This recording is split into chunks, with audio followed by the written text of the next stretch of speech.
Ya culminado esto, sin más preámbulos, démosle la bienvenida al doctor Correa. Mi tema es matemática, es el alfabeto con el cual Dios se comunica con el universo. Fíjense, cuando hablamos de matemática, todo el mundo solamente piensa en números, pero matemática es mucho más que números. Vamos a ver en el día de hoy qué significan las matemáticas, cuál es su importancia, de qué manera Dios se ha comunicado usando la matemática con el mundo y con el universo. Aquí viene lo del tema, y en la vista ilustra a Jesús en la creación del mundo y la medición de las cosas, que concuerda con el pasaje bíblico que leímos al principio, que dónde estaba Job, que cuando Dios le preguntó dónde estabas tú cuando yo creé el mundo y sus medidas. Entonces, aquí presenta al doctor Correa, que vamos a hablar del teorema de Pitágoras. Y vamos a seguir. Empezamos con el pensamiento de Galileo Galilei, que decía, matemática es el alfabeto con el cual Dios escribió el universo. Esta afirmación denota fascinación por la armonía universal y la presencia con la que ocurren los eventos en la naturaleza. En ese sentido, el salmista David, en el Salmo 19, 1 y 2, dice, los cielos cuentan la gloria de Dios y la expansión, la grandeza de sus manos. Y un día le habla a otro día y una noche le transmite conocimiento a otra noche. Entonces, la pregunta es, si ha sido un lenguaje de comunicación de Dios con el universo, ¿qué está pasando con las matemáticas? ¿Qué ocurre con ellas? ¿Están las personas entendiendo las matemáticas? Por tal razón diríamos, ¿están entendiendo a Dios? La pregunta que surge, ¿qué son las matemáticas? ¿Cuáles son sus usos? ¿Y qué está ocurriendo con las mismas? Aquí presenta una gran preocupación que hay por las matemáticas. Es una preocupación que ha trascendido al individuo y ha llegado hasta el Estado también. O sea que el problema con las matemáticas se ha convertido en una cuestión de Estado. ¿Cuál es el fenómeno mayor en la enseñanza de las matemáticas? Lo que se denomina ansiedad matemática. ¿Y qué es la ansiedad? La ansiedad significa valentía o temor. Preocupación, temor, y eso es lo que está existiendo hoy en día por las matemáticas. Entonces aquí presentamos un detalle de los temas que vamos a estar tratando con ustedes sobre la ansiedad matemática. Fíjense cómo pone de punta los pelos, solamente al hablar matemática. A muchas personas le afecta significativamente, ya que le da sudor, le da calor, le da deseo de ir al baño y un montón de cosas más. Ahora, ¿qué ocurre? ¿Cuál es la visión general que existe sobre el problema en las matemáticas?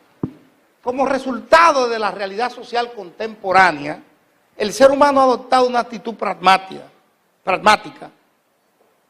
¿Qué quiere decir una actitud pragmática? Que la gente solo se preocupa por usar las cosas, pero no se está preocupando por entenderlas. La cual trae como consecuencia que no se entiendan bien las cosas y que no se apliquen adecuadamente. Algunas veces usted ve en el celular que las personas pasan de un celular a otro, pero nunca entienden todas las funciones del celular. Usan siempre la básica. La básica es comunicarse y se acabó. Bien, ante esta situación, los sistemas educativos de los países subdesarrollados y en vía de desarrollo y muchos desarrollados se encuentran en un momento hasta cierto punto crítico, ya que existen en efecto problemas de lectura y niveles bajos de aprovechamiento en las matemáticas. Ahora, aquí hay un cuadro que denota cuál ha sido la actitud y se recrudeció en los años 80 la actitud hacia las matemáticas. ¿En cuál de esos usted se identifica o conoce personas que se identifican en ese cuadro?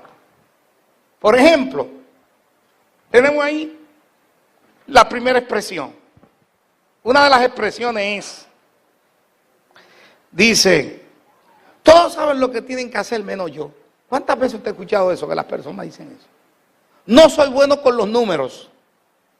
O las matemáticas no tienen relación con mi vida. O yo sé, lo que se brillan un poco más de inteligente dicen, yo sé cómo llegué a la respuesta, pero no me pregunté cómo. Entonces, ante estas situaciones y esta respuesta o algunos dicen la matemática es mi peor asignatura. Yo saco A en todo, menos en matemática. O las personas dicen, hasta ahí llegó lo mío, con los números, nada. ¿Y qué ocurre? ¿Por qué la gente no entiende las matemáticas? Esa es la pregunta que nos hacemos. Y esa es la que queremos contestar en el día de hoy. Primero que nada, estamos viendo que hay un problema de ansiedad matemática, aprensión hacia el aprendizaje de las matemáticas. Bien, al efecto de estos hechos, la realidad actual, contemporánea, demanda maestros y profesores mejores preparados y competentes para afrontar los retos cambiantes de su labor compleja socializadora. O sea, esa es otra variable que está afectando el entendimiento de las matemáticas. No es solo el estudiante, también viene la parte de cómo se enseñan las matemáticas. En mi experiencia como profesor, he denotado lo siguiente, aunque usted no lo crea: los profesores o los maestros de escuela elemental son matefóbicos en su mayoría, no les gustan las matemáticas. Pero como son generalistas y tienen que hacerlo, entonces lo que he notado es que en términos del currículo ellos dejaban para último la clase de matemáticas. Y pregunto yo, ¿puede enseñar a alguien lo que no sabe? O como dice la Biblia, ¿puede dar a alguien los dones que no posee? El problema no queda ahí. En la escuela superior nos encontramos con profesores que enseñan las matemáticas en forma memorística. Que A más B al cuadrado es A cuadrado, más 2AB, más B cuadrado. Profesor, ¿y dónde sale eso? Apréndetelo, que eso es lo que hay. O el teorema de Pitágoras, que A cuadrado, C cuadrado es igual a A cuadrado, más B cuadrado. Apréndetelo. Bueno, memorizando, el muchacho de la escuela superior logra llegar a la universidad. El maestro de escuela elemental no sabía matemáticas, pero hacía el intento, porque es generalista, son muchas cosas y había que enseñarlas. El de escuela superior, apréndete las reglas, memorísticamente. Y en la universidad, ¿qué pasa? ¿El problema concluyó ahí? Pues mire, no. Cuando llegó a la universidad, usted se encuentra con un profesor que dice, bueno, esta es la universidad, y ya usted se supone que domine esta destreza. Por tal razón, a partir de aquí es que yo empiezo a enseñar. Y entonces pregunto yo, ¿quién está enseñando matemáticas? ¿En qué nivel se está enseñando la matemática? Y en la casa no hable de eso, porque si son los padres dicen, no, yo soy bueno en todo, en nuestra familia somos buenos en todo, menos en matemáticas. Con los números no somos muy buenos. Porque la labor socializadora es de todo. Y en la iglesia hablamos mucho de matemáticas. Bueno, ya vemos la parte práctica de las matemáticas, pero en sí la parte teórica y de cómo se desarrolla ese conocimiento no ha sido bien trastocado.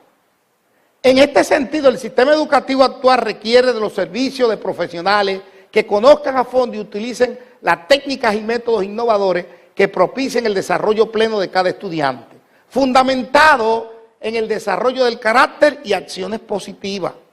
El carácter es un elemento muy importante, porque es la única cosa que quizás nos llevaremos al cielo. El carácter con Cristo. Lo demás se queda. Por eso es muy importante la formación del carácter, los patrones, los ejemplos y las acciones. Las estrategias y propósitos y procesos utilizados con el fin de facilitar el desarrollo cognitivo del estudiante han sido muchas. Se han hecho muchas cosas para que los muchachos aprendan. Pero ¿qué pasa? Al final no están dando los resultados que se esperan. ¿Y por qué no están dando esos resultados que se esperan? Ahora, esas estrategias y propósitos van a ser efectivas en la medida que se piense que el ser humano es capaz de aprender. Y pregunto yo, ¿el ser humano es capaz de aprender? Sí. ¿Somos inteligentes? Sí. Pero la inteligencia tenemos que reconocer que viene de Dios, que el temor a Dios es el principio de la sabiduría y la inteligencia. Y si venimos de Dios, Dios no es bruto, por tal razón no crea cosas brutas, crea cosas inteligentes. Todo el mundo tiene el potencial, pero hay que solicitarlo, hay que pedirlo a Dios. Como dijo Jesucristo, pedid y se os dará, buscad y hallaréis. El desarrollo cognitivo y sus resultados son producto de todos los estímulos del mundo, físico, espiritual, también, moral, y entran en juego los recursos materiales, la historia, la cultura, la geografía, la dotación biológica y los procesos cognitivos. sea, los procesos de cómo conocer. Bien, sin embargo, vuelvo y repito, ¿qué ocurre? ¿Cuál es la conclusión de todo el esfuerzo? Vemos aquí a este estudiante. ¿Esa es una actitud de éxito de ese estudiante? ¿O de fracaso? ¿Cuántos de ustedes han fracasado con las matemáticas? ¿Cuántos son exitosos en las matemáticas? Oh, en su mayoría, gracias a Dios. Yo he sido exitoso, pero es porque se lo he pedido al Señor, pero yo no era muy bueno en matemáticas. Lo pedí, lo solicité y inclusive pues le dije a Dios, bueno, todo el que tenga sed de sabiduría había que demandarla al Señor, pues yo se la demandé y me la dio y ha producido el pan nuestro de cada día. Y he podido ayudar a muchas personas en ese sentido. Bien, deficiencias. ¿Cómo se evidencian las deficiencias de los estudiantes? Mire, búsquese los informes del College Board, búsquese los informes de las universidades. Dicen que entran bien los estudiantes en matemáticas.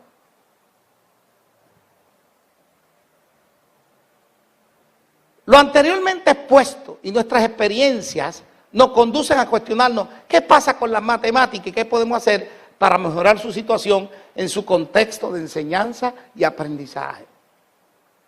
En sus dos modalidades, de cómo enseñarla y de cómo aprenderla. Veamos. Investigaciones desarrolladas en educación matemática demuestran que el éxito o fracaso en el dominio académico de las matemáticas depende más de otros factores que del conocimiento de contenido matemático. O sea, que mucha gente dice, apréndete la tabla, apréndete la regla, apréndete esto, apréndete lo otro. ¿Y cuántas veces usted ha escuchado a un estudiante que dice, yo estudié y me lo sabía y me colgué? ¿Ha escuchado usted esa expresión? Y otro, no estudié tanto, medio estudié, pero me fue bien. ¿Qué está pasando? ¿Basta estudiar entonces para aprender la asignatura? Hay otras cosas que intervienen. Y en ese sentido, dicen aquí que hay otros factores que intervienen como son la toma de decisión, la frustración que tienen las personas, el nivel de ansiedad con que se enfrentan con las matemáticas, si las experiencias matemáticas se asocian con experiencias negativas de nuestro diario vivir. Todos esos elementos entran en juego que hay que tomarlo en cuenta. Pero vuelvo y repito, todo el mundo puede aprender. Todo el mundo es capaz de aprender, pero hay que buscar los métodos adecuados. Nosotros tenemos ejemplos de personas que se han descollado muy inteligentemente, pero en sus inicios no fueron tan inteligentes. Por ejemplo, tenemos el caso de Albert Einstein. Y él tenía un problema que era disléxico y discalculio. ¿Y qué quiere decir disléxico? Confunde las letras. Y alguien que confunda las letras puede leer bien y retener bien. Y discalculio, que confunde los números. Si todo está confundido, pues ¿qué se puede hacer? Sin embargo, cuando usted trata, brega con el problema, hace el esfuerzo, le pide a Dios y recibe ayuda, usted va a salir adelante. Bien, lo anteriormente expresado, y estamos hablando de ansiedad matemática, decae en lo que se llama la matefobia. ¿Y qué significa la matefobia? ¿Qué es fobia?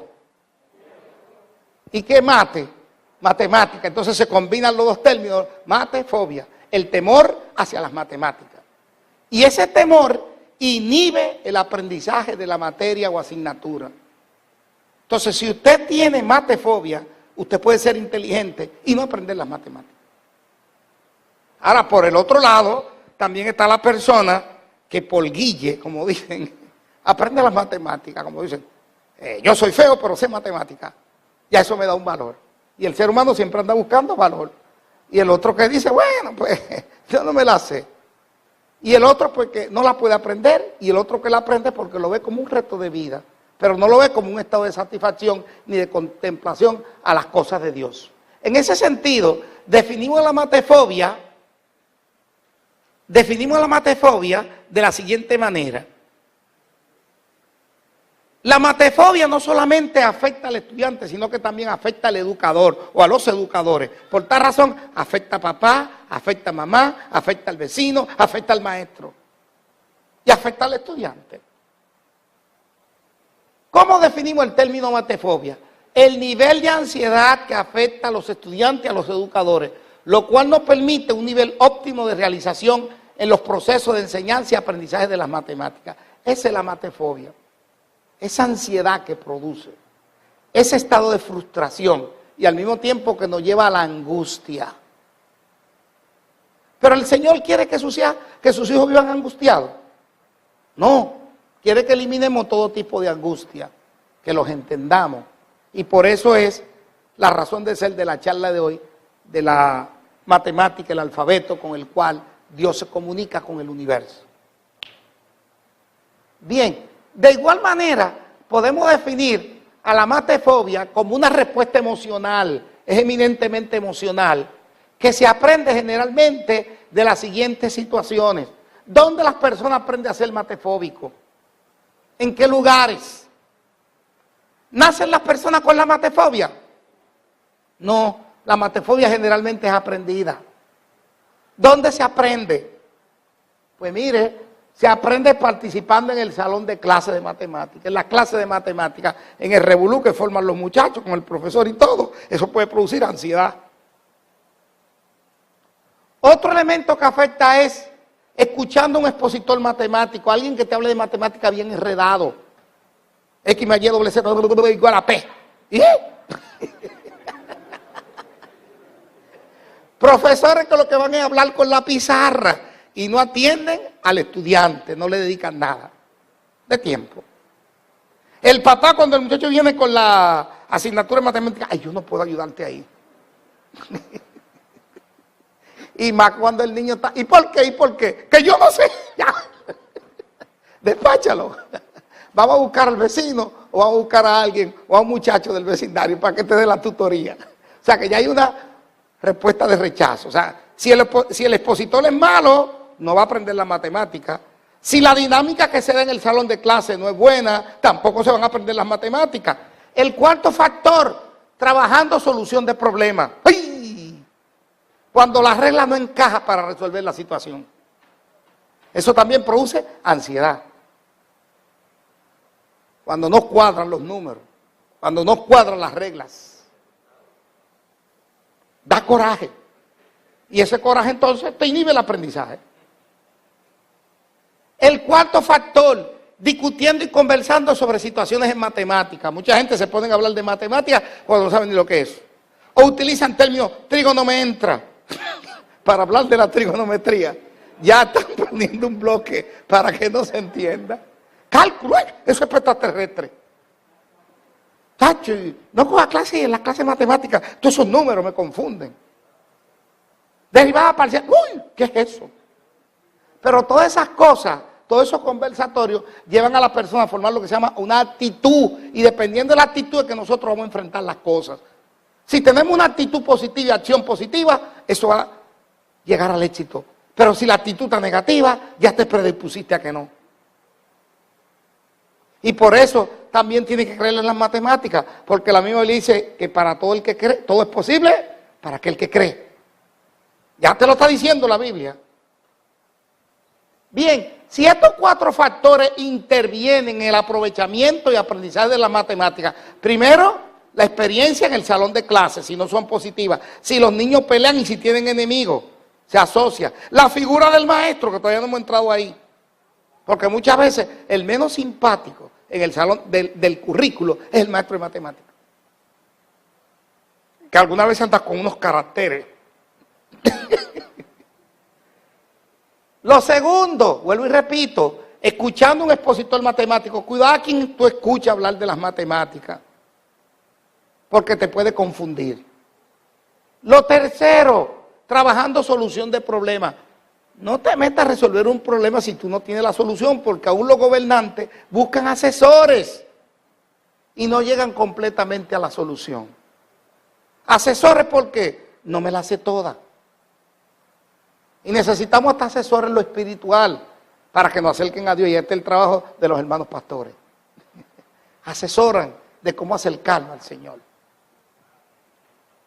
Bueno, y lo cuatro, discutiendo y conversando sobre situaciones en matemáticas. Cuidado con quien discute, porque no podemos caer en el fenómeno de que un ciego guíe a otro ciego, porque cuando un ciego guía a otro ciego, ¿hacia dónde ve el otro? Hacia el hoyo, hacia el abismo.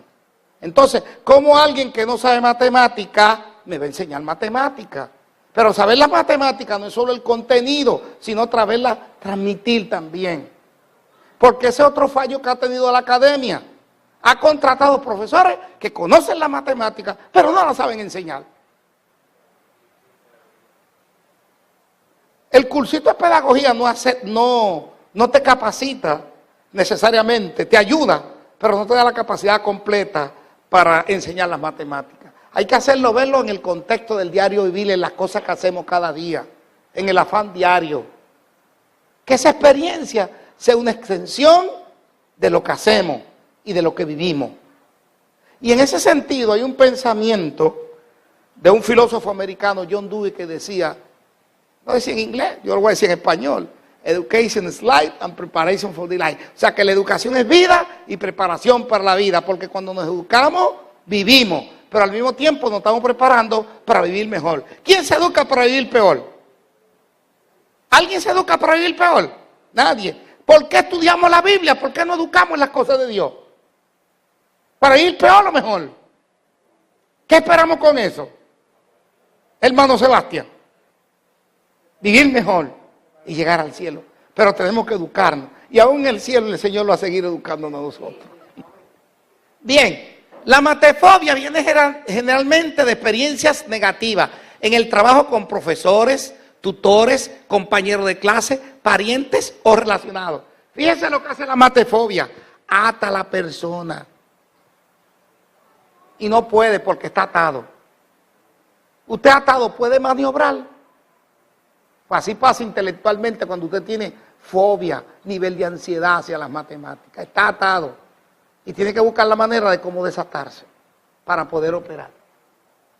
Otras veces la matefobia viene del estrés o de un problema personal que le ocurrió a la persona al mismo tiempo que está aprendiendo un concepto particular matemático. En esta situación la persona asocia las matemáticas con el estado emocional del problema o situación personal del momento. ¿Qué quiere decir eso? Pues mira, qué sé yo, ahora como las muchachas jóvenes siguen estudiando, aun cuando tienen los nenes, no atiende al nene. Espérate que estoy concentrado, que tengo que hacer esta asignación. Y al nene le da un cólico. Pues cuando ella viene a atenderlo, ya el nene está casi en estado grave. Pues quizás le echa la culpa a las matemáticas porque la culpa es huérfana. Y no tiene hermano, ni primo, ni nadie. Pues fue por la matemática que no pude atender el nene. Si se le quemó, pasó cualquier accidente ella misma, o quizás mira choqué porque me quedé pensando en un problema de cálculo, o cualquier cosa así. Pero no es la asignatura o materia, es la concentración misma del individuo o del ser humano. Ahora, ¿cuáles son los síntomas que se desarrollan con la matefobia? ¿Qué síntomas se evidencia? Está el pánico, es una forma de matefobia, el pánico. ¿Y qué significa el pánico? El pánico es el corre-corre. Se corre, pero no se sabe por qué se corre. Pero hay que correr. Hay que correr. No coja los cursos de matemáticas, pues o sea, déjalo para última hora. No hablemos de matemáticas, hablemos de otras cosas. Entonces aquí se describe el pánico. La persona tiene un sentimiento de no tener ayuda, siente que todo se derrumba, que no puede hacer nada para salir de la situación donde se encuentra y que llegó su límite de entendimiento en las matemáticas. O sea, hasta ahí llegaron mis matemáticas, hasta ahí llegaron mis números, ya yo no puedo más. Eso es pánico. Entonces hay que correr. Y vamos a ver qué pasa corriendo. Pero no se corre con un propósito. Y en la vida para todos tenemos que tener un propósito. Y ese propósito, pues tenemos que buscar siempre la ayuda de Dios para encontrar propósito y dirección a nuestras vidas. Segundo, la paranoia. ¿Qué significa eso? Paranoico. Está paranoico. En esta situación la persona siente que todo el mundo conoce y entiende las matemáticas, menos la propia persona. En esa circunstancia la persona siente que ha fracasado en matemáticas por años y que todo el mundo lo sabe, que es un fracaso. Y si lo ve, se relaciona con la tirilla que pusimos al principio de las personas con diferentes quejas, caen en uno de esos estados de la paranoia. Todo el mundo sabe lo que tiene que hacer, menos yo. Todo el mundo sabe matemáticas, menos yo. O sea, asociarse también en forma negativa. Es una paranoia. Tercer estado, el estado pasivo, que es el estado de indiferencia.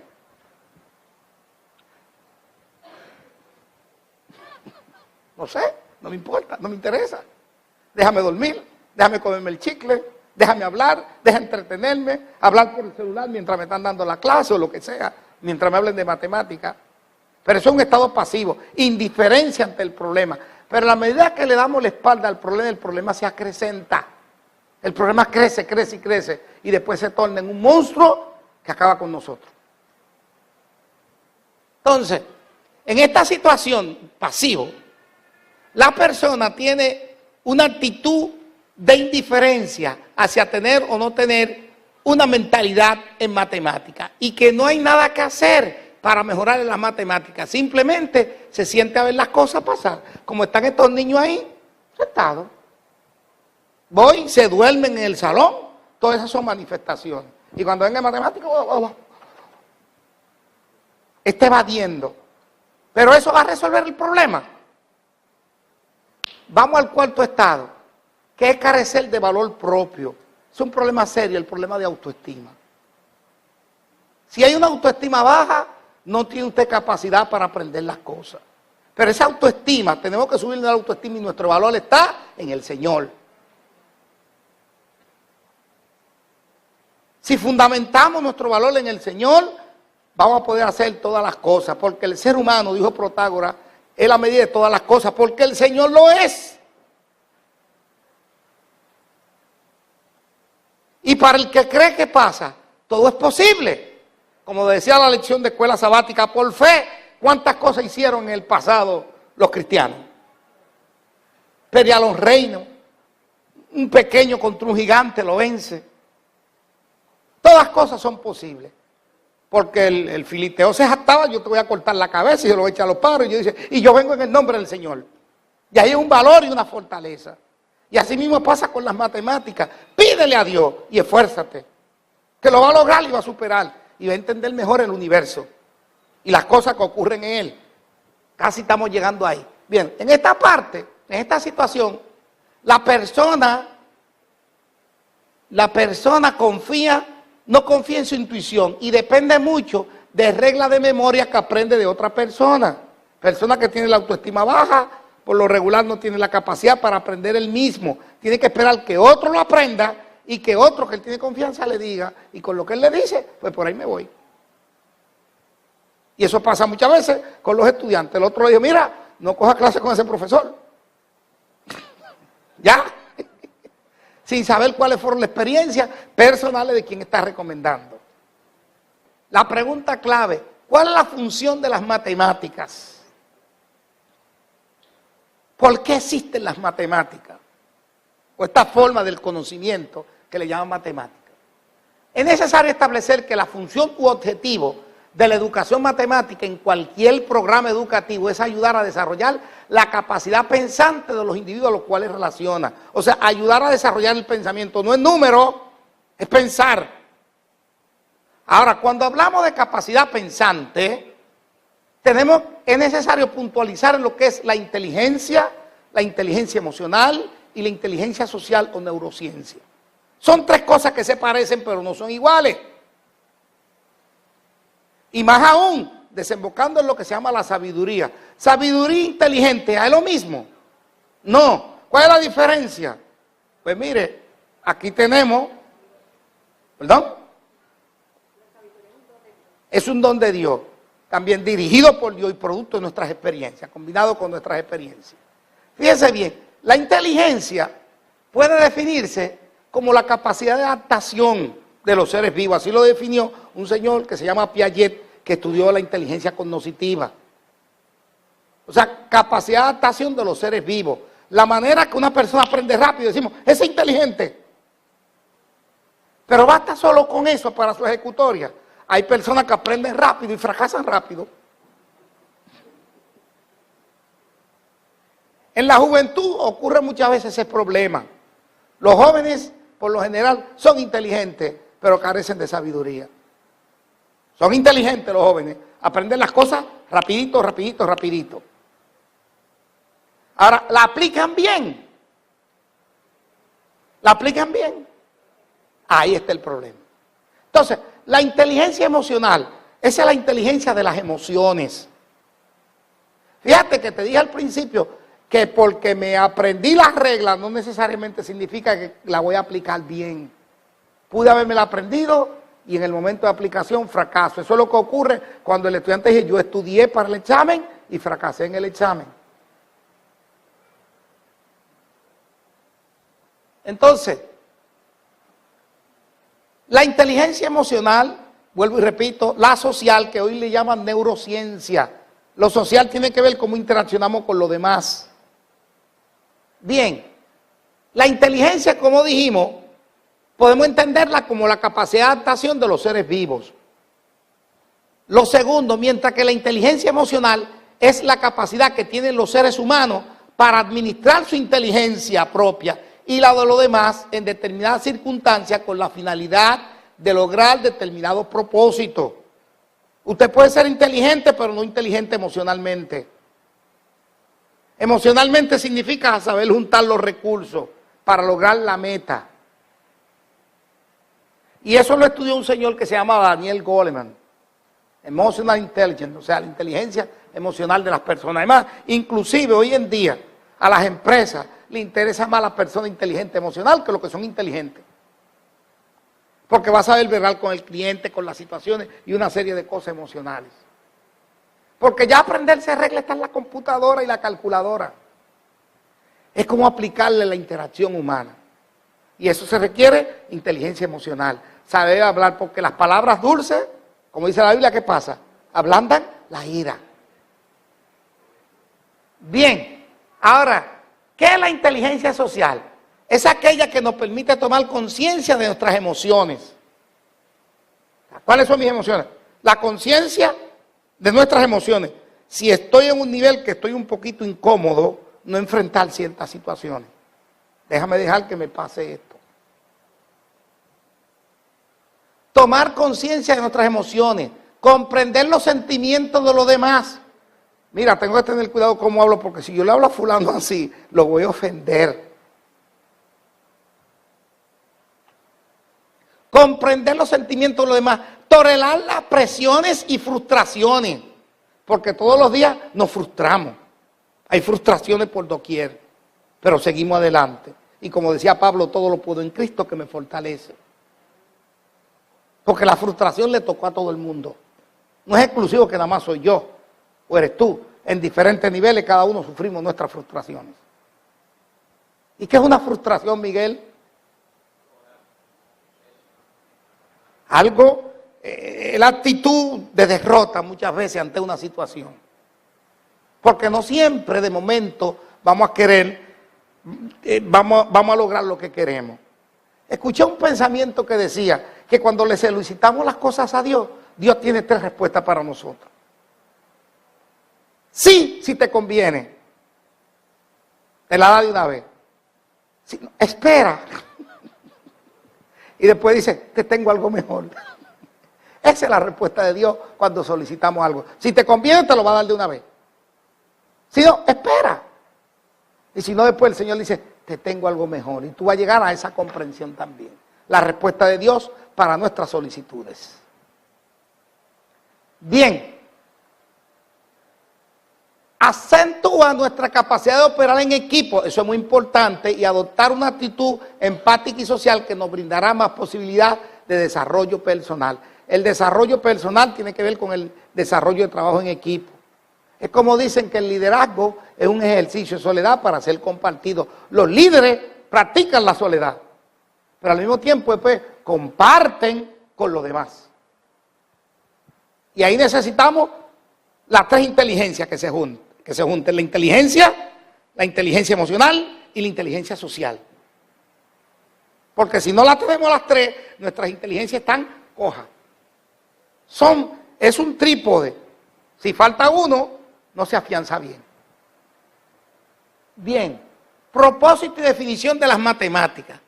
El propósito fundamental, repito, de todo de todo programa educativo no es enseñar materia o asignatura, que eso es lo que creemos, porque vamos a aprender tal materia o asignatura. No, educar a través de ella. Ese es el fin.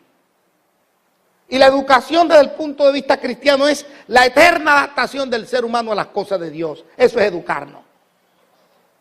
Hay otras personas pues, que lo definen de otra perspectiva, pero esa es la perspectiva cristiana, el proceso eterno de adaptación a las cosas de Dios. Eso es educación.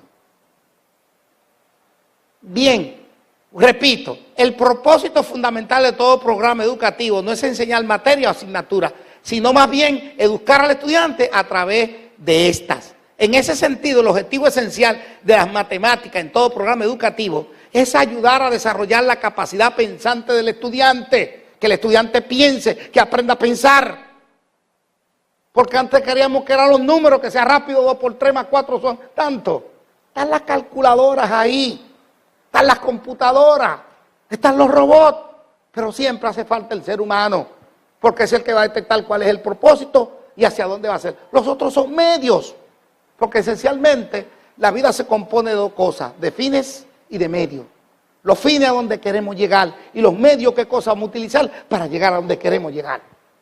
Y nuestro medio fundamental para todo es ¿quién? Cristo Jesús. Bien, siendo el acto de pensar tan fundamental como la vida misma para el ser humano. En este orden de las ideas podemos definir a las matemáticas como que, aquí viene la definición de matemáticas. Mire, usted está vivo porque usted piensa, más que como respira. Es el pensar lo que nos hace estar vivo. Esa acción transformadora de la realidad que llevamos en nuestra mente nos hace vivos. Porque hay personas que respiran y están muertos. Pero el que piensa está muerto. No. Y decía Pablo, para mí el pensar es ¿quién? Cristo. Bien, ¿qué son las matemáticas? Estudio de patrones que nos permiten entender la realidad. La realidad no se entiende si no hay matemática. Ninguna realidad es entendible si no hay matemática. Y por eso vuelvo y repito, es el alfabeto con el cual Dios se comunica con el universo. Ahora la pregunta es, ¿cuáles son las categorías básicas de matemáticas? Porque matemática no es simplemente porque aprendí que 2 por 2 son 4. Hay 4 categorías básicas para nosotros entender lo que son las matemáticas.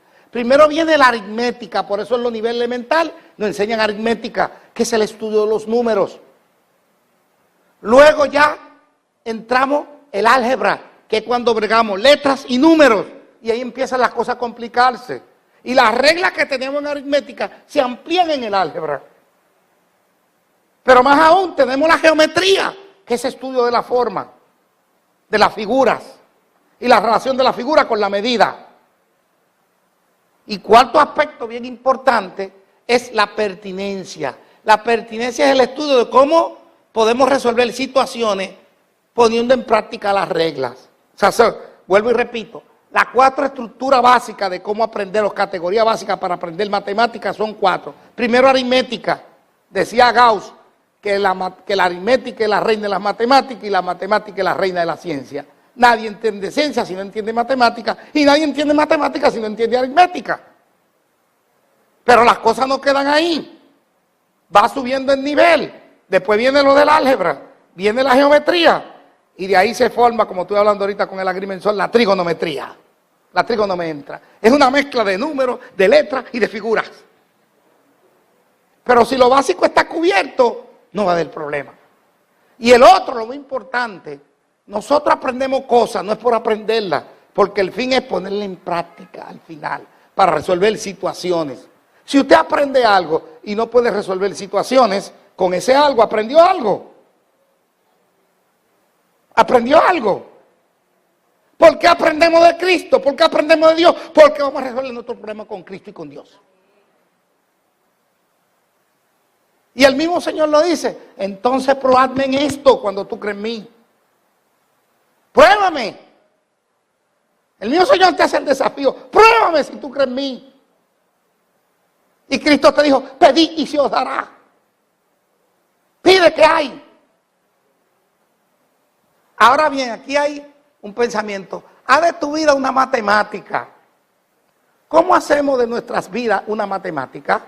Sencillo. Suma las alegrías. Resta el dolor. Divide las penas y multiplica el amor.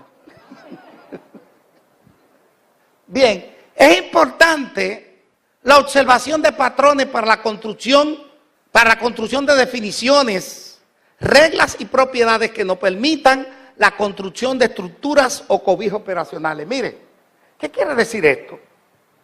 Los seres humanos actuamos en cobija, somos débiles.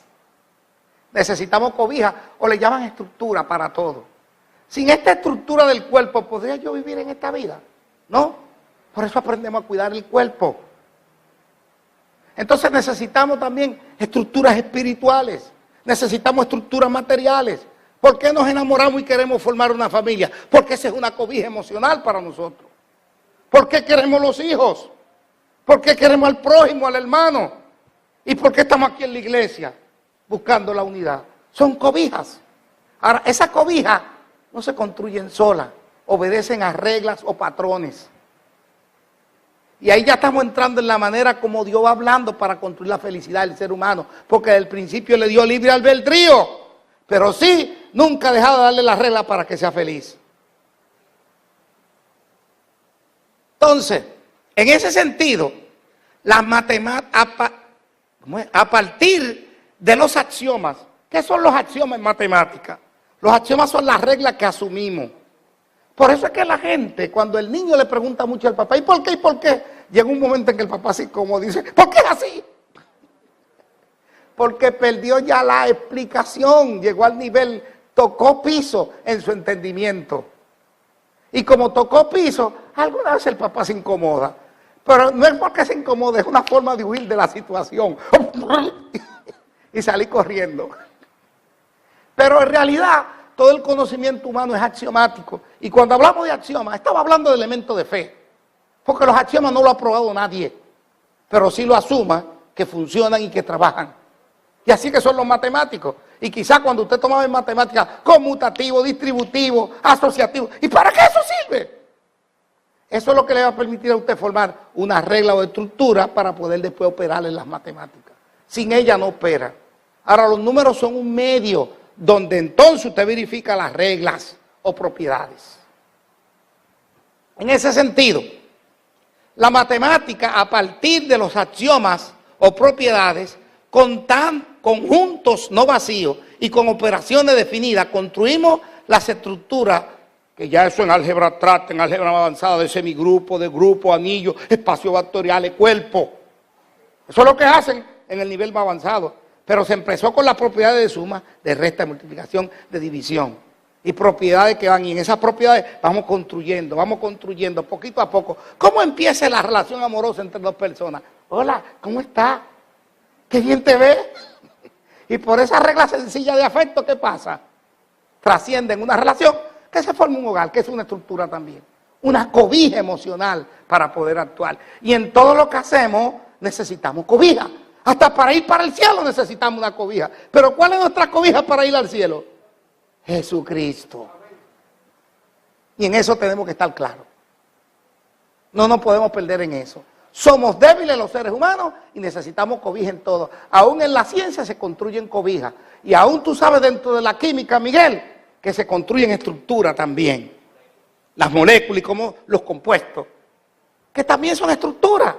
Estamos rodeados de estructuras. Si de momento el medio ambiente es una estructura y si usted le quita el oxígeno, ¿qué pasa? ¿Podríamos nosotros vivir? No, pues tiene unos elementos que lo componen. Entonces, estructura tiene unos elementos estructurales que están dentro de ella y que tienen que estar ahí, presentes. Porque si falta uno de ellos, ¿qué ocurre? Se acabó.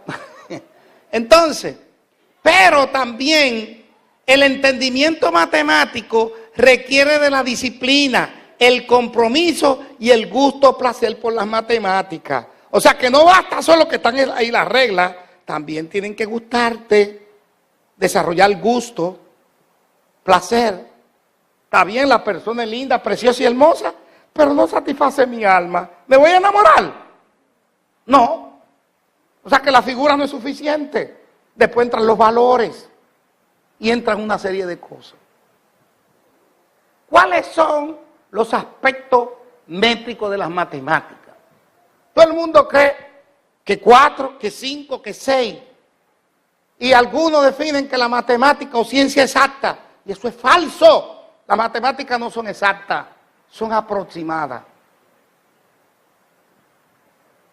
Ahora, hay el enfoque métrico de la métrica. La métrica es la medición exacta que trata de establecerse. Pero ese nivel funciona hasta cierto punto. El que ya entra a estudiar cálculo en matemática se da cuenta de algo que se llama aproximación. Por eso estudia límite, se acerca, está cercano.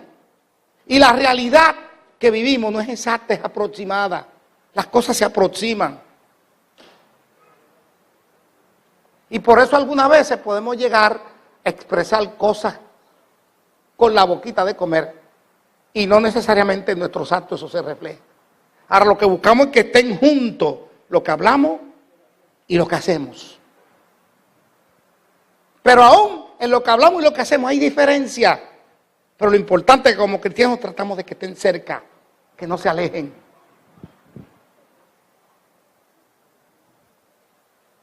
Entonces, el otro enfoque, aparte del topológico, es el analítico. Cuando somos analíticos medimos por las partes. Porque algunas veces creemos, ok, el hogar solo lo puedo medir por el hombre.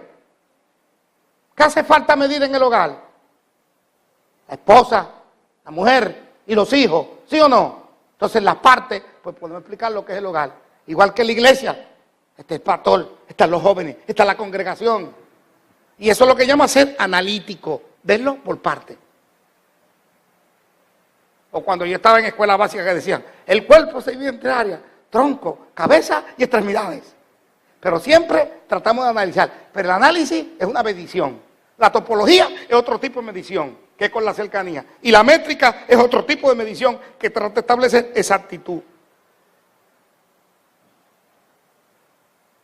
Trata de establecer la exactitud. Nos acercamos. Entonces, la matemática, vuelvo y repito, no son ciencias exactas. Pero dentro de las imperfecciones es lo más perfecto que hay. Fue como dijo un pastor aquí un día predicando, que decía que el arca de Noé no era tan segura, pero en esas condiciones era lo más seguro que había para poder vivir. Y en estas condiciones de vida, lo más seguro que podemos tener en términos de precisar cosas son las matemáticas. Pero no son precisas al 100%. Por eso en ingeniería ellos bregan con accuracy, con precisión en las cosas. No hay exactitud. Dime, Freddy, ¿hay exactitud en la ingeniería? Lo que hay es precisión. Precisión es lo más que se acerque. Lo más que se acerque a tratar de explicar el fenómeno. ¿Cuál es la importancia de las estructuras o cobijas? La formación de estructuras o cobijas con el uso dirigido de las reglas y conocimientos se forman de nuevo las estructuras o cobijas operacionales que permiten que la vida, vuelvo y les repito, transcurra. Y en ese sentido yo les cité a ustedes, ¿cuál es nuestra cobija para ir al cielo? Jesucristo. Cuando dijo, yo soy el camino, la verdad y la vida. Y nadie llega al Padre si no es por ¿quién? Por Él. Y por eso es que dice que somos salvos, ¿por qué? Por la gracia. Esa es la regla o requisito para ser salvo. No por acciones, no por lo que somos, porque entonces nos convertimos en fariseos. Si nos justificamos dentro de nuestras acciones. La estructura, muy importante. ¿Qué pasa con las estructuras humanas? Las estructuras de vida funcional de los seres humanos requieren que se cumplan con lo que hemos llamado las 3P. ¿Y qué son las 3P? ¿Qué buscamos los seres humanos cuando nos unimos, nos acercamos, nos enamoramos, vamos a la iglesia, buscamos de Dios? Las 3P significa, cuando vamos a Dios buscamos protección, ¿sí o no? Buscamos provisión y buscamos placer o entusiasmo, como queríamos llamarle así. Son las 3P que tienen que estar presentes en toda relación humana. Si yo la busco, la otra persona la busca y cuando la buscamos conjuntamente nos complementamos. Entonces ahí viene con la ilustración de la familia. Estaba el día pasado hablando con un amigo que él decía, yo protejo a mi familia. Muy bien, ok. Y proveo las cosas. Y trato de hacerlo feliz. Y le digo, pues tú eres un marido perfecto, eres un padre perfecto. Por lo menos te acerca a la perfección. Si tiene las 3P, protección. En todo lo que hacemos, buscamos protección. Cuando estudiamos matemáticas es para protegernos. Y para proveernos también. Y al mismo tiempo, ¿qué? Tener satisfacción. Por eso es que entran las variables emocionales en juego, en las cosas. En una relación amorosa, si hay protección y hay provisión, pero no hay satisfacción, se derrumba. Y si hay solamente satisfacción o placer, pero no hay provisión ni protección, también se derrumba. O sea que tiene que ser una estructura equilibrada en esas tres cosas. Y de la misma manera, cuando buscamos a Dios, buscamos que Dios nos proteja, que Dios nos provea lo que necesitamos para vivir y que también al mismo tiempo que Dios sintamos el placer y el entusiasmo de servirle a Dios. Fíjate bien, la dificultad matemática afecta en la zona del cerebro. ¿Sabía eso? Te afecta. El uso adecuado también puede curarte del Alzheimer, o por lo menos lo extiende, porque está jugando con las reglas. Lo retarda. Por otro lado, algunos investigadores y educadores destacan la importancia del aprovechamiento matemático, en consecuencia la ansiedad que la materia produce en el estudiante. La ansiedad matemática es definida como el pánico también, incapacidad, parálisis y desaprobación mental que surge en algunas personas cuando se les requiere solución de problemas matemáticos. Mira todo lo que se manifiesta en la matefobia. Ya, pánico, incapacidad, parálisis, no pueden hacer nada, incapacidad mental, y por eso hablamos que afectaba el cerebro. La matefobia, el no desarrollar ese gusto a tiempo por esa materia o asignatura con la que Dios siempre nos ha hablado. La ansiedad matemática es la expresión de no puedo con las matemáticas. Es importante señalar que la ansiedad matemática es un factor que puede producir diferencias significativas en el rendimiento académico de los estudiantes. No es brutalidad, ansiedad matemática. Es un problema emocional. Y como tal, hay que tratarlo. La falta de afecto.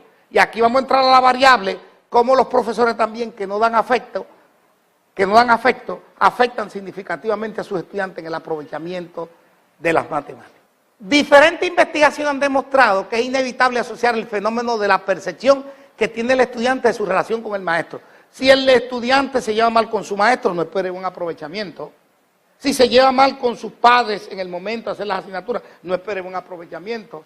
Si te lleva mal con el novio, con el amigo, con lo que sea, eso puede afectar tu aprovechamiento. O sea que las variables emocionales son muy importantes al momento de aprender no solo matemáticas, sino cualquier materia o asignatura.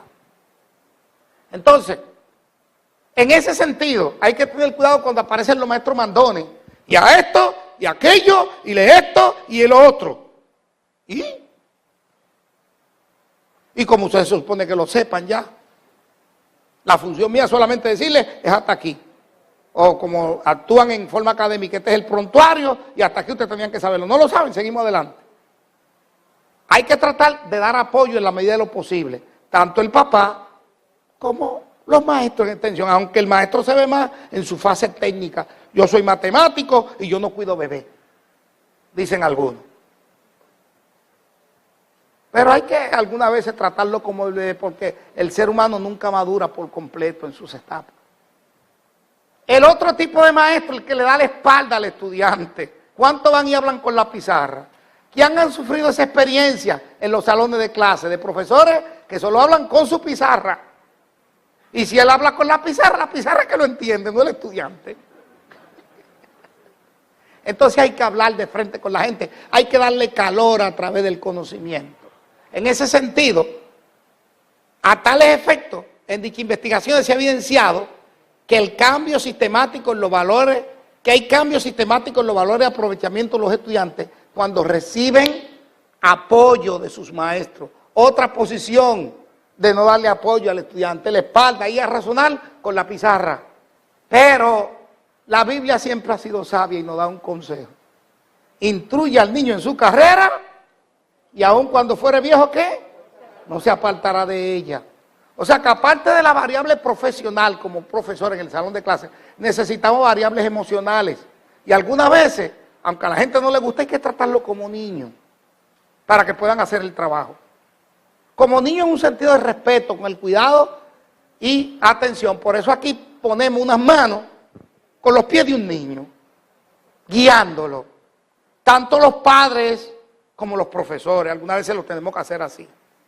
Aunque somos humanos y nos produzca, pero tenemos que suavizar el monstruo para poder conseguir buenos resultados. Ser amoroso, como fue Jesús.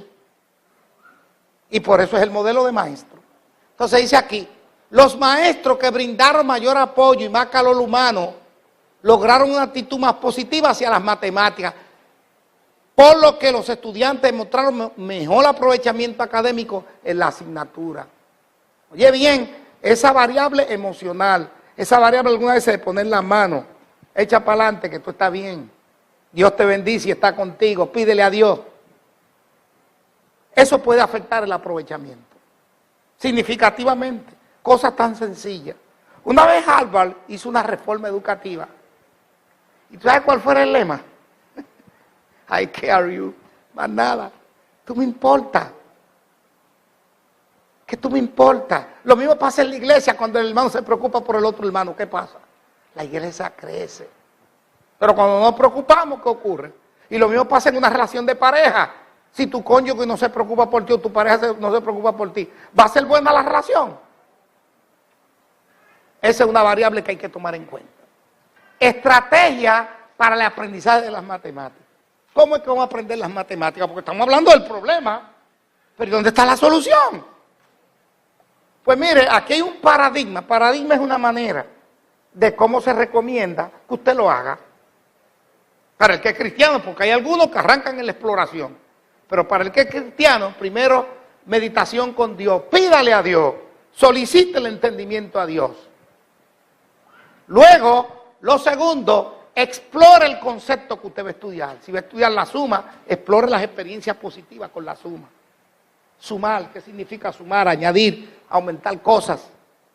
Entonces, conceptualización tiene que tener una regla en su cabecita. Sin regla no se puede, porque acuérdate bien que la regla es el componente básico de las estructuras. Toda estructura parte de reglas. Toda estructura humana. Sin reglas no se puede. Imagínese una compañía sin reglas, ¿funcionaría? La iglesia sin reglas, ¿funcionaría? Pregunta usted, hermano pastor, ¿funcionaría? Entonces, esa es la conceptualización, destreza, habilidad en el uso de las reglas y aplicación, poner en práctica. Oye bien, primero es meditación con Dios, pedirle a Dios. Señor, dame entendimiento, dame capacidad con las matemáticas y otras asignaturas. Segundo, bueno, ahora ya le pedí al Señor, ahora voy a explorar. ¿Qué es lo que yo voy a tratar? Sobre el tema o lo que sea. Empiezo a explorar, a positivizarme sobre el tema. Lo tercero, conceptualizar, tratar de crear una regla que defina la situación y que yo pueda poner en práctica. Lo cuarto, destreza, habilidades con esa regla. Y lo quinto, ponla en práctica. Que a eso le llamaban en la estrategia educativa ECA, exploración, conceptualización y aplicación, que aún el Departamento de Educación trata de poner eso en práctica. Exploración, conceptualización y aplicación. Pero hay algo que faltó. Entonces se quiso hablar sobre la meditación, porque se necesita esa fuerza sobrehumana o metafísica que es Dios para que el ser humano pueda hacer las cosas. Sin ella no lo va a hacer. Aquí viene la explicación de la estrategia. Medita en lo posible en Dios y pide ayuda divina. Recuérdate bien de Jesús, pedí y se os dará, buscad y hallaréis. Lo segundo, exploración, busca en su recuerdo positivo toda la relación con el tema o tópico a tratar. Lo tercero, conceptualice, trate de establecer una regla para el tema o problema. Cuarto, repito, desarrolle destreza, habilidades con el tema o tópico a tratar. No es solo las reglas, sino verla de diferentes puntos de vista, las reglas. Por aquí, por allí, por aquí, por allá. Y luego que la ve, entonces entramos a la aplicación, que es poner en práctica. Ahora, recuérdate bien que un problema, hemos aprendido, no se resuelve de una sola manera. Hay muchas maneras. Y hay diferentes acomodos de una misma regla. Pero al final de todo hay que resolver el problema. Porque el problema que no se resuelve, te destruye. Así de sencillo.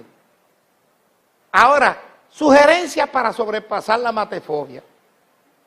¿Cómo yo sobrepaso ese temor a las matemáticas?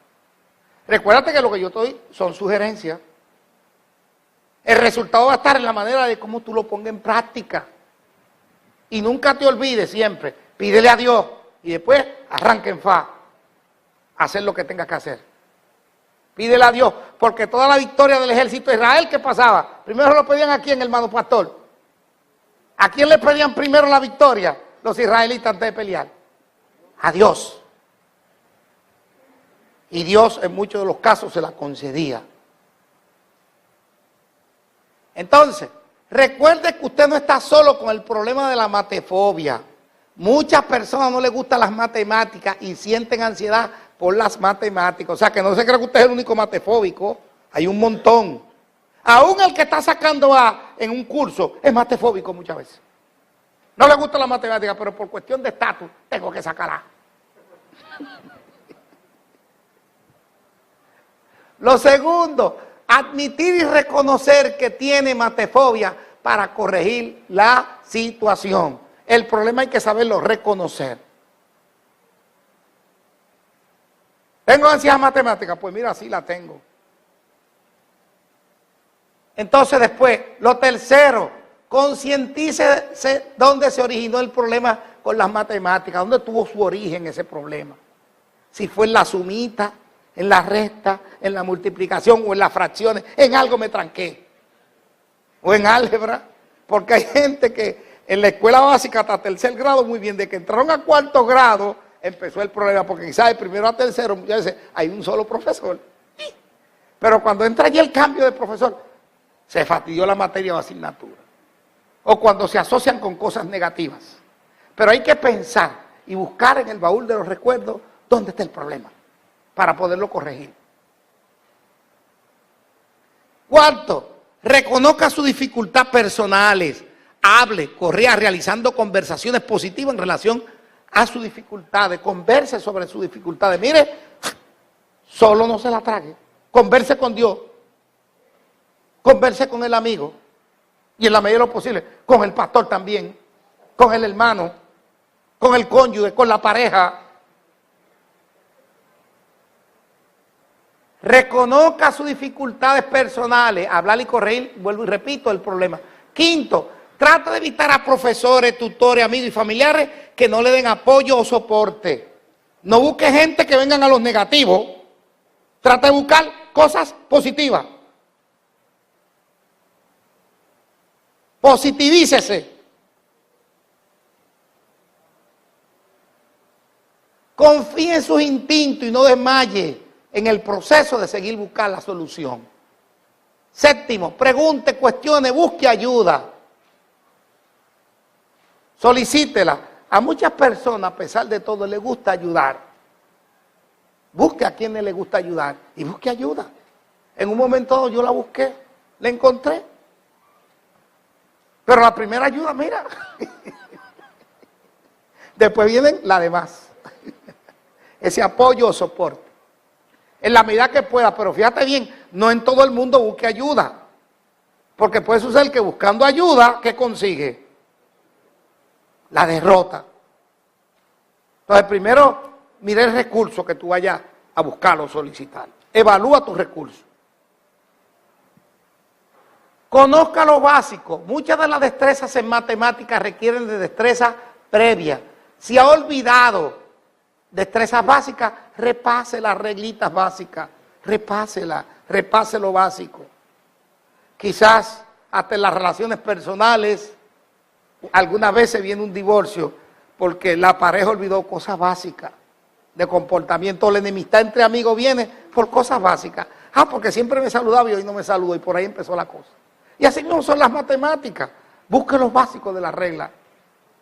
Busque la suma, la resta, la multiplicación, la división, y siga por ahí construyendo la estructura. Siga elevándose en los niveles. No utilice solo la memoria.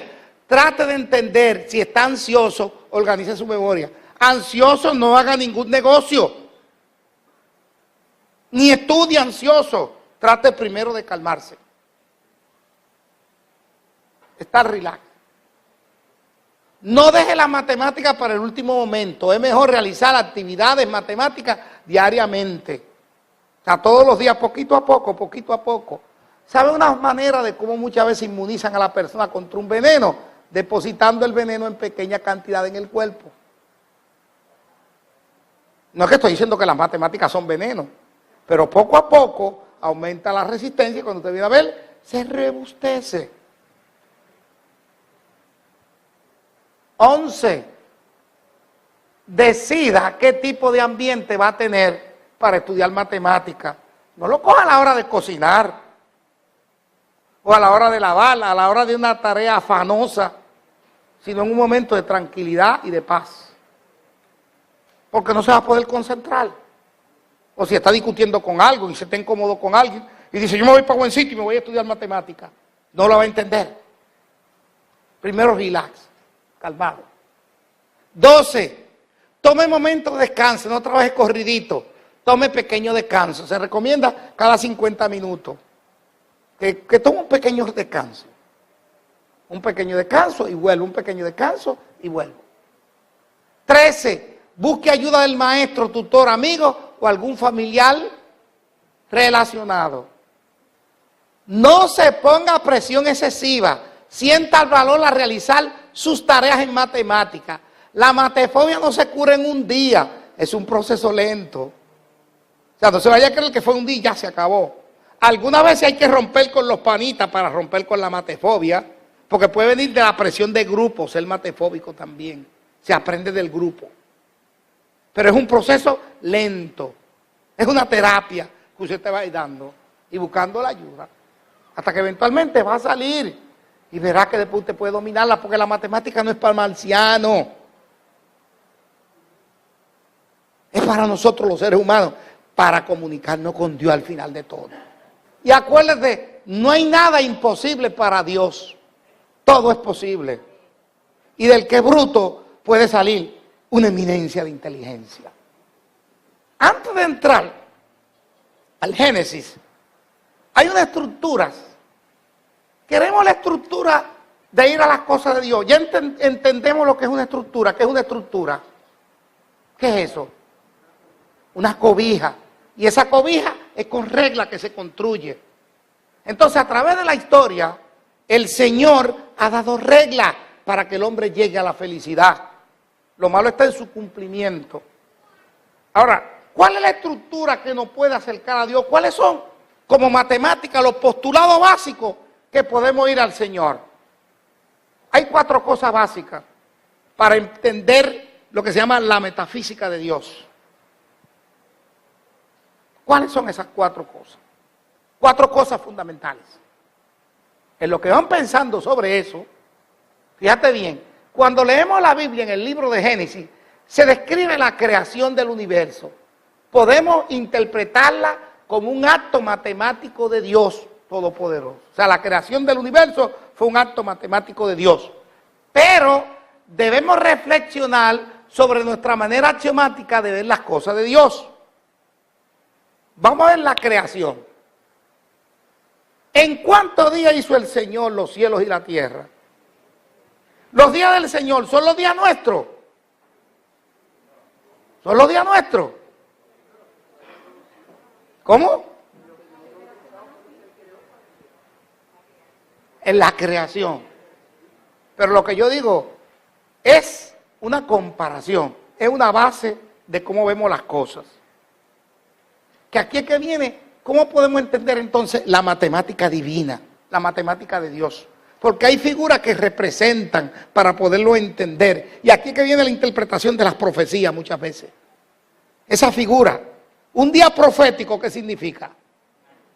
Un año de lo nuestro. Entonces, para poder entender la profecía, hay que trasladarse al año, para poderlo verlo en nuestra realidad. Bien, la creación del universo. El primer día, ¿qué pasó? ¿Qué hizo Dios el primer día? La luz. Hay un orden. En matemáticas existe lo que se llama la relación de orden. El segundo día, ¿qué hizo el Señor? El firmamento. El tercer día. El cuarto día. Quinto día. Sexto día. Ahí vienen los mamíferos y el hombre. Y el séptimo día, el día de reposo del Señor, el séptimo día. Y aquí tenemos una ilustración. ¿Hay matemático o no en esto? Pregunto. ¿Hay matemática? Aquí viene la pregunta que yo hice. ¿Cómo vemos la realidad? San Pablo hace una diferencia entre judíos y griegos. Y decía que los griegos querían obra. Y los judíos, los judíos querían obra. Pero los griegos, enseñanza, conocimiento, matemática, proceso. Entonces, la realidad puede verse de varias ópticas. La óptica física de la realidad es esto, lo que estoy viendo, lo que estoy tocando. Pero está la óptica metafísica, que esa es la que yo no veo. Esa es la de Dios. Entonces, las reglas que están aquí en la óptica física no necesariamente son lo mismo que están en la óptica metafísica. Lo metafísico puede manifestarse en lo físico. Entonces, ¿qué significa la física? Lo que vemos, lo que tocamos, nuestra realidad inmediata. ¿Y qué significa la metafísica? ¿No? De nuestra vista y de nuestro entendimiento. Ahora, las cosas que en un momento no se ven, en otro momento, ¿qué pasa? Se ven. Pero también, aquí es que viene, ¿por qué tenemos que cuestionarlo? Y está en la ilustración. Lo físico, el mundo, el cuestionamiento humano. Y ahí viene la lucha, la disensión entre si hubo creación o no hubo creación, si hubo evolución o no hubo evolución. Y la otra óptica es la óptica combinada de la realidad, que ahí es que ocurren los milagros. ¿Qué es un milagro? Esto apareció ahí, yo no lo puedo explicar. No hay explicación. Fíjese si la matemática de Dios, por eso hablan del milagro de los panes y los peces. 2 por 5, ¿cuánto da? 10. ¿Siempre da 10? ¿Con Jesús no? ¿Qué pasó con Jesús? Se multiplicó y sobraron. Entonces pregunto yo, en una óptica física, ¿eso es explicable? En lo explicable en lo físico quedó por 5, ¿cuánto dio? 10. Pero en Jesús, ¿qué pasó? Dio para miles y después sobraron 12 canastas. Eso es para que vayan entendiendo lo que significa en la óptica, ver la matemática en la óptica de Dios y en la óptica nuestra. Pero definitivamente se manifiesta en el mundo material de las cosas. Que la óptica física, el milagro, es una explicación del milagro. La metafísica, cuando se combina con la física. La metafísica, las cosas de Dios. La física, las cosas que nos rigen. Y nosotros tenemos leyes para la matemática física. Porque sin matemática no concretizamos objetos.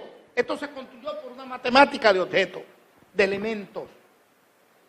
Y todo lo que vemos. Pero ¿dónde estaban esos elementos? ¿Lo trajeron de Júpiter? ¿O de Neptuno o de Plutón? Estaban en la naturaleza. Y con la capacidad que el hombre ha desarrollado, que Dios le ha permitido desarrollar, se juntaron esos elementos y se pudo concretizar esto. Pero hay un conocimiento que trasciende lo físico, y ese es el conocimiento metafísico. El hombre está tratando de entrar a la metafísica del problema. Pero por eso es que nuestros conocimientos son limitados. En el mundo físico no hay exactitud, lo que hay es aproximación. Nos aproximamos a los resultados y a las cosas. Y en el milagro, pues aquí lo ilustra un milagro. Llegó esta escalera, pero ¿dónde vino?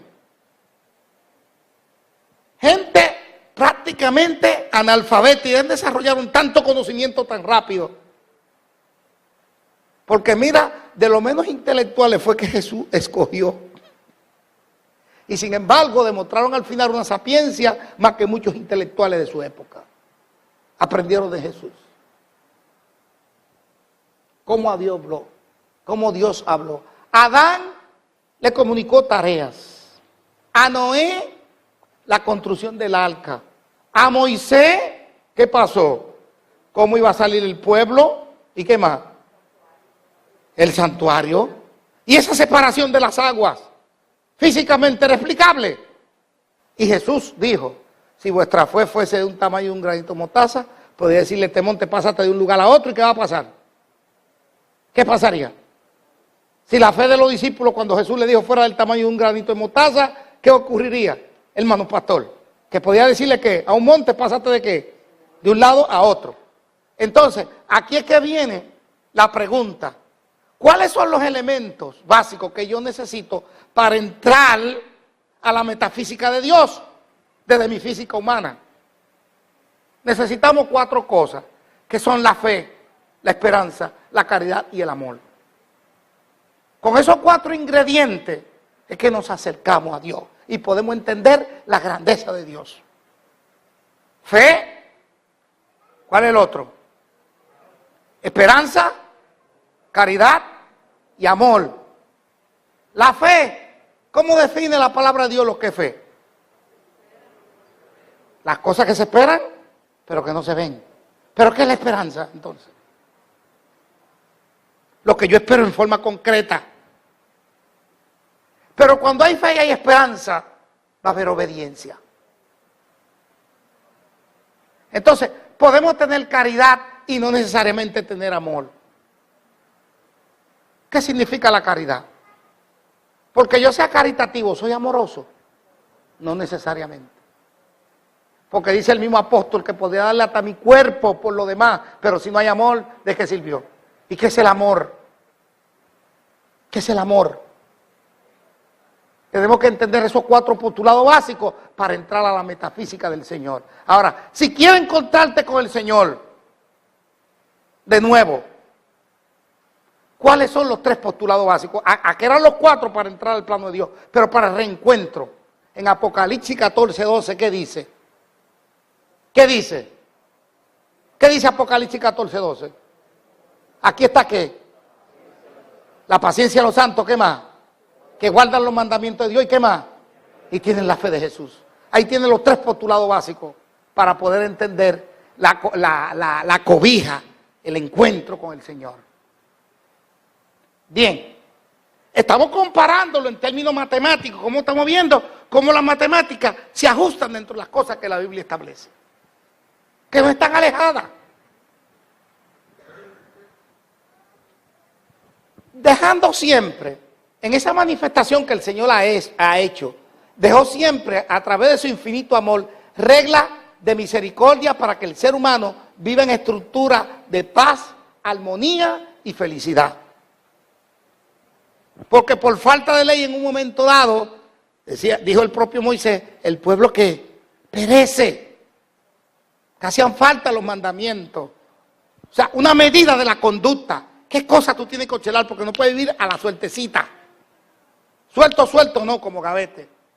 Pues hay una medida de tu comportamiento. Y eso es matemática. Ahora, hay que tener cuidado. Dios se manifiesta con amor, con cariño, con ternura, pero también es fuego consumidor. Aquí vemos un ejemplo de cuando Jesús, en el amor, Moisés cuando separa las aguas. Eso es poder de Dios. Se manifiesta con amor, pero es fuego consumidor. En eso pensemos. En conclusión, llegamos ya al final. Como dijo Galileo Galilei, matemática es el alfabeto con el cual Dios escribió el universo. Y nunca olvide que el temor a Dios es el principio de las inteligencias y la sabiduría. Porque existe lo que se llaman las inteligencias múltiples. Por eso digo las inteligencias. Hay personas que son inteligentes con el tacto, inteligentes con la mente, inteligentes en relaciones interpersonales. Pero Dios es el que provee las inteligencias en el ser humano. Entonces, my conclusion is, God bless you is my personal care. Dios te bendiga. Es mi cuidado personal para ustedes. Muchas gracias y que Dios le bendiga a todos.